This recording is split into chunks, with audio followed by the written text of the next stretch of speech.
Drive around the metro and you'll definitely see a structure or two that will truly amaze you. Be it the contemporary design of high-rise buildings or these ultra-postmodern structures that have been cropping up everywhere. But the question is a beautiful building enough to say that a city is progressive? What is urban planning and how does it affect a city's progress? Let's find out.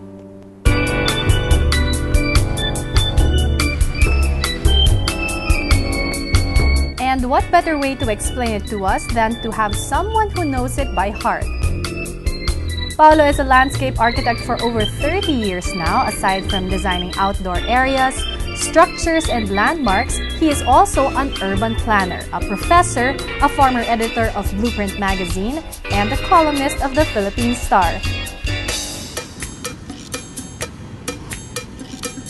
According to him, urban living is what most of us do now. Over 60% of us Filipinos live in the cities, and that number is growing every year. So urban living is something that defines most of Filipinos' reality today. And we're evolving it into something very exciting, especially with the new developments coming in.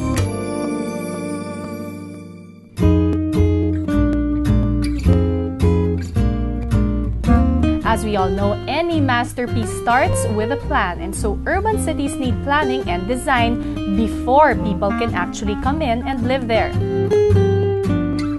Now that's when landscape architects come into the picture.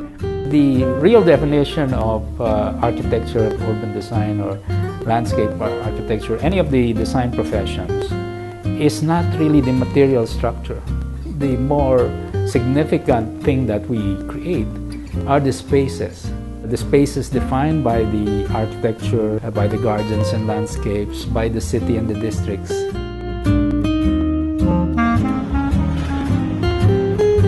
When urban planners or urban designers look at a new project, they look for things that give an indication of the history and culture of the place. For them, recognizing the essence of the place is an important factor in design planning.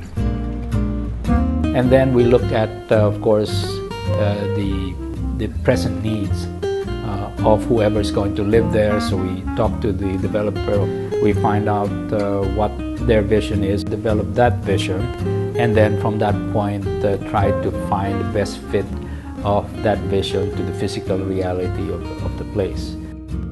The other aspect of designing, pointed out by Paolo, is understanding how one perceives the city from the outside going in and from the inside going out.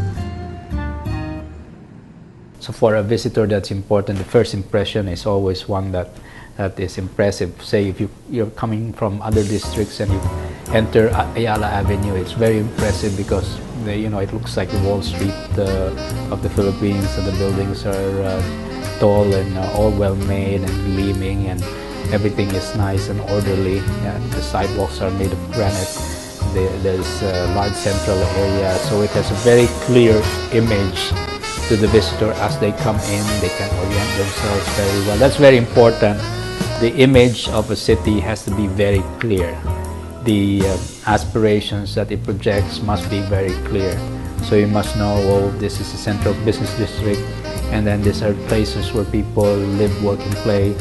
Although the trend nowadays is really a mix of uses that allows for greater flexibility in urban lifestyles. That's a trend that companies like Ayala are following very well, and in fact pioneering in certain of their developments. It's that flexibility of and options to urban life that make a great place and a great city.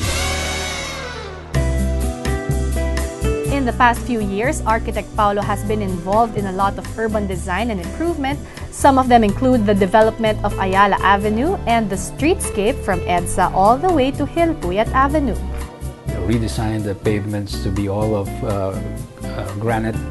The street trees have been augmented and enhanced. The lighting is fixed up, and so we have brought the level of the avenue to that of all the major streets in more progressive cities like Singapore and Hong Kong.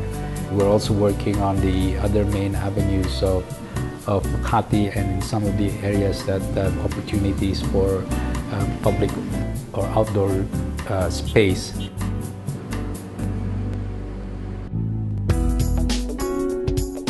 With all the rapid movement around the metro, there is no doubt we are living the urban life. And for greater sustainability, the government and private sectors should continuously collaborate for urban development. So it would probably be, and I believe it will be, a mix of private initiative and improved government spending. The current administration, and hopefully the next one, continues this, is that a lot of the infrastructure development is already correcting itself. You notice that EDSA is being corrected, the problem of the airports and the rail transits is being addressed. It's a long process, but of course we have the baggage of the problems of the past. But there's no way to go but up.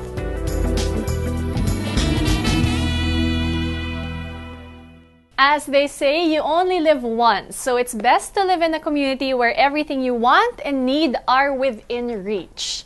When you live in a well-planned community, you save so much time, so much effort, and you live more comfortably. Now that's sustainable modern living.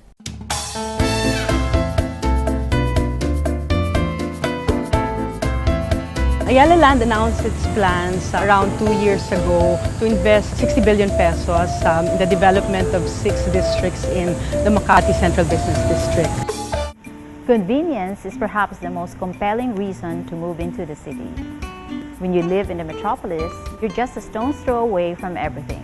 Your work, your school, shopping centers, restaurants, hospitals, and all your other basic needs. As compared to living in the suburbs, you can avoid the hassle of spending so much time commuting to and fro your destination on a daily basis. You'll have more time in your hands and be able to accomplish so much more. And with residential communities being built in the city left and right, your options are aplenty. You should scout for the most ideal option for you, a loft or studio unit if you're living on your own, or a bigger unit for your family. Be sure to choose the location strategically and wisely so you can make the most out of your investment.